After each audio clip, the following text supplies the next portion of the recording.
Sa isang pahayag sa kanyang social media page, iginiit ni Vice President Sara Duterte na malinis ang kanyang service record at hindi ito kailanman nagkaroon ng kaso sa paggamit ng pondo ng bayan. Ginawa nito ang pahayag isang araw matapos ang pagdinig ng House Justice Committee sa aligasyong hindi maipaliwanag na yaman at pagpalyang ideklara ni VP Duterte ang lahat ng kanyang ari-arian sa Statements of Assets, Liabilities and Net Worth o SALNs. Sa pagdinig, inihayag ng Anti-Money Laundering Council o AMLAC ang mahigit 6 billion pesos na halaga ng covered transaction reports at suspicious transaction reports patungkol sa bank accounts na iniuugnay sa Vice Presidente at asawa nitong si Attorney Man Scarpio.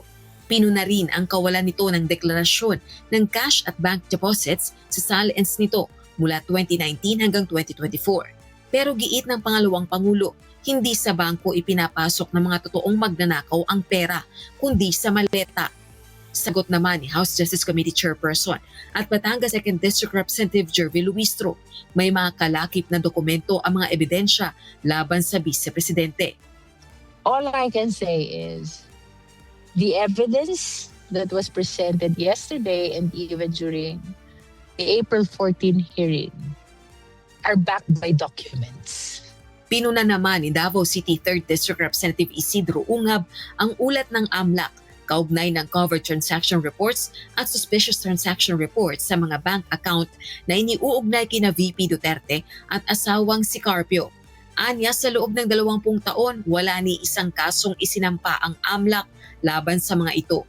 Hindi rin anya ebidensya ang red flags at hindi rin probable cause ang hinala. Pero ayon sa House Justice Panel members, wala na naman. Hindi naman na natatapos yung mundo eh.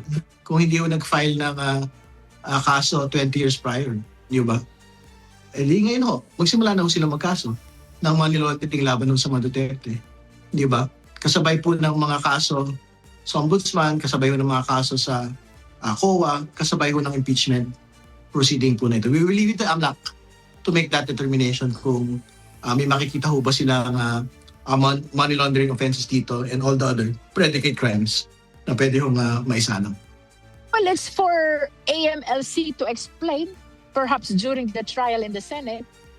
What we are saying here is the evidence presented, at least according to the justice members whom I was able to speak with, are sufficient to establish probable cause.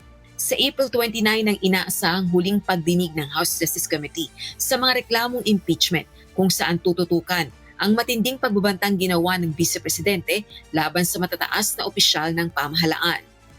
Rosa Licoz, humahataw sa balita ngayon.